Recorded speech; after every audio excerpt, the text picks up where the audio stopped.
Hey guys, what's up? We're back with some more Heroes of the Storm action, and today we're going to have a look at the brand new hero for Heroes of the Storm as part of the StarCraft 20th anniversary celebrations. It is Fenix, who is of course a Protoss Dragoon now. So Fenix is a highly requested hero that everyone has been asking for. Let's have a look at his abilities and his talents. So first off, his mount is a hover mount, so that probably means that he can't jump on a horse. It also means that he can probably jump on a flying carpet though, so yeah. Alright, his Q is called Plasma Cutter. So the way Plasma Cutter works is you make a circle and it fires a laser that goes in a circle. It slows heroes, which works well with a lot of his talents and a lot of his other thingos, so we'll look into that in a second. His W is basically a difference between weapon modes. The first one is Plasma Bomb, which is a slow, sorry, not slow, it's a slow firing, long range, heavy damage AoE kind of attack, versus his other mode, which is called Repeater Cannon, which is a high firing, low damage, but high single target DPS. So in terms of single target DPS, Repeater Cannon is better. In terms of AoE damage, obviously Phase Bomb is better. Warp is basically a blink of sorts, but it does take a bit of time to set up. In terms of it has a 0.5 second channeling time. That's basically what it is. Just note that in that half second, you can still get stunned, you can still get hit, you can still get killed mid warp. So that's just something that happens as well. But as far as I can tell, you are invulnerable when you are arriving, but you're not invulnerable when you are actually leaving. And shield capacitor is, to put it simply, classic StarCraft 1 and StarCraft 2 Protoss shield. That's basically what it is. So, yeah. Alright, let's look at his talents. And I'm just going to go through them really quickly because I don't want to make a terribly long video. Advanced Targeting is a really good talent because it gives you a third ring on the Plasma Cutter after hitting 80 heroes. So, obviously that's a quest that it shouldn't be too difficult to finish because, once again, you can at least hit one hero twice, so you just have to do that 40 times. Or if you run into the middle of a team and you hit a bunch of heroes, or even if you have a bunch of heroes who are arcing there, you could just do this quest really quickly. So that's really good. This also works really well with talents such as Secondary Fire because that gives you way more damage and combat advantage, but I'll talk about them later. Arsenal Synergy is basically a good talent for those who are able to micromanage between your Repeater Cannon and your Phase Bomb. So if you can hit a couple of times with your Repeater Cannon and then shoot with your Phase Bomb, your Phase Bomb does way more damage. Mobile Fence is really good for those who are able to stutter step, especially with, well, basically with any of the two modes. So you just hit, attack, hit, move, hit, move, hit, move, hit, move. I won't really demonstrate it because I'm not that great at stutter stepping, but yeah, hit, move, hit, move, hit, move. If you're really good at that, choose Mobile Fence. It should give you a lot of damage. A lot of basic attack damage anyway. So, yeah. Alright, target acquired. Repeater Cannon grants movement speed, so basically as you hit heroes who are slowed, your movement speed increases up to 40%. Just remember that Plasma Cutter also slows, so as long as you hit someone with Plasma Cutter, you can then hit them with a basic attack, and you can also increase your movement speed. One thing to note with Plasma Cutter, which I didn't talk about, is that you can also basic attack while you have Plasma Cutter on. So I was attacking with my basic attack. To show that a lot better, we'll use the Phase Bomb as such, so that's how that works. So Repeater Cannon works with Plasma Cutter as well, so you can use that synergy to your advantage. Inhibiting Energy, Phase Bomb can slow enemies' hits, so basically when you hit an enemy that is already slowed with basic attacks against, when you hit an enemy who's already slowed by Plasma Cutter, you can also slow all enemies that are near him. So that's basically an AoE slow. That's kind of cool. Apparently it's just with enemies slowed by Plasma Cutter as opposed to enemies who are slowed by, say, Arthur's E. So it's a little bit different. Or enemies slowed by Imposing Presence. That's a little bit different. So it only works with your Q slow, but that's fine because that's great synergy. Warp cooldown is basically a Mega Dream teleport cooldown. That's basically what it is. Emergency protocol, you gain movement speed when the shield depletes, so, you know, when you lose your shield, you get to move a little bit faster, like 30% faster. That's faster than a Tacita shield at level 4. So, yeah, for 5 seconds, that's pretty dope. There is a talent at level 13 that gives you shields when you do basic attacks. I suspect that if you lose those small amounts of shields as well, that counts to triggering emergency protocol. I'm not 100% sure. There isn't a cooldown on it, so I think so. Anyway, combat advantage, plasma cutter deals more damage to slow targets, so again, it's just more plasma cutter damage that works in tandem with itself. Warp grants at attack speed, so that's 125% attack speed on your repeater mode. So your repeater already does it already attacks pretty fast. The attack speed is 1.85 when you warp. Sorry, if I take that, when you warp, I'll just put that there. When you warp, your attack speed should jump to 2.78, so that's what it is. Okay. And divert power to weapons, activate to lose the shield, so you basically lose all your shields, but your basic attack damage increases by 80%. I would say that this is a lot better to use on your repeater cannon because it is an addition of power, so having a higher attack speed would be better. Alright, Purification Salvo, so it's a high noon type situation, so we'll just jump over to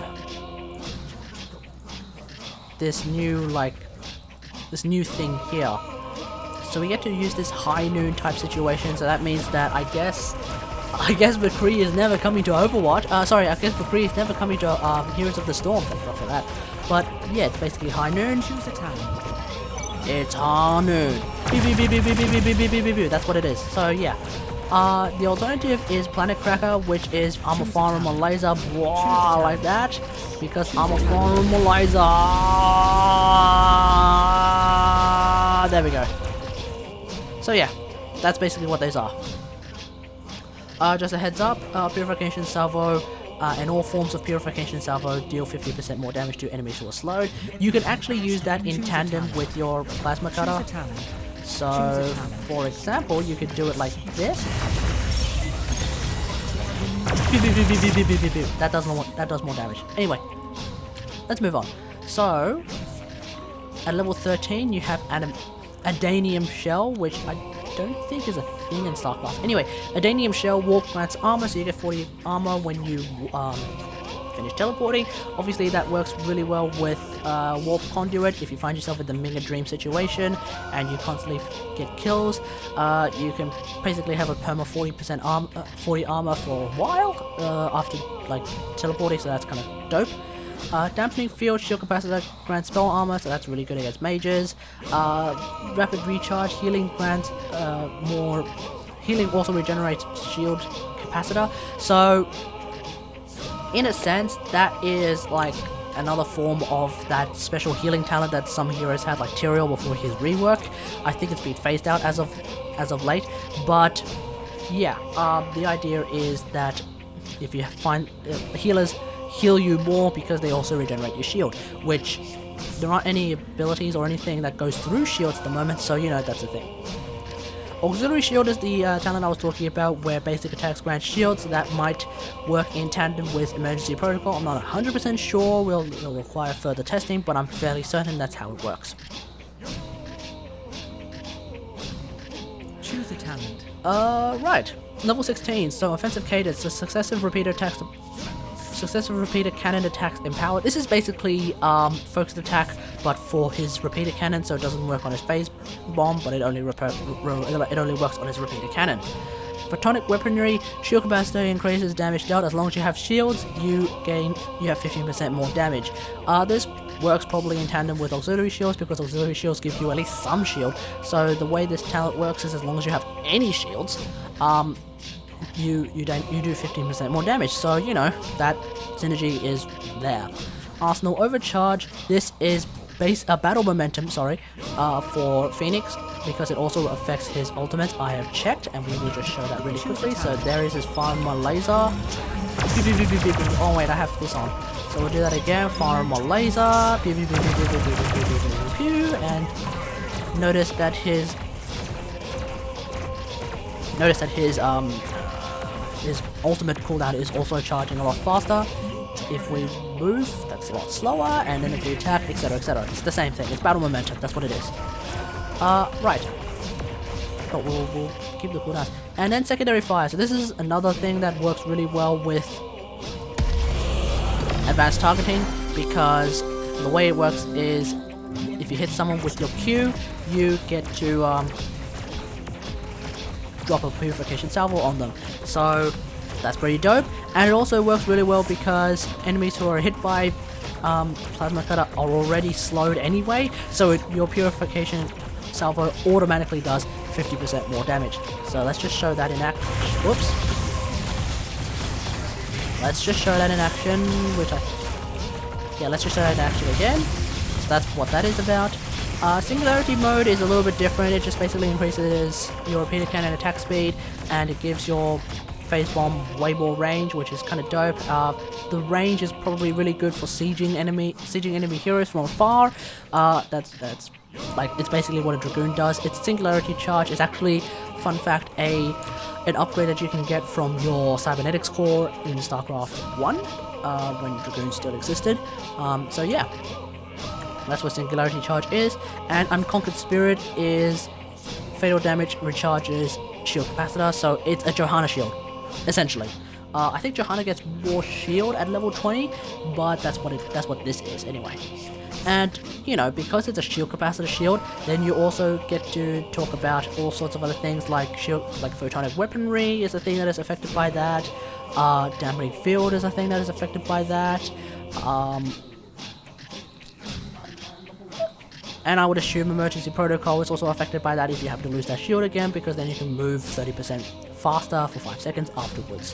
So yeah, anyway, hope you guys enjoy this Fenix character, the Fenix hero, who should be able to do tons and tons of dope damage.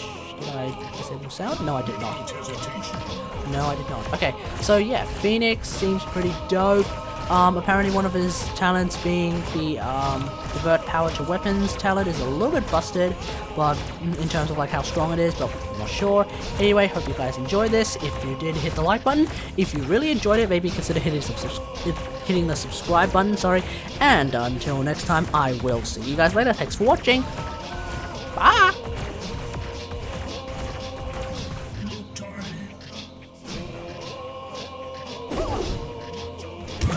It's Halloween.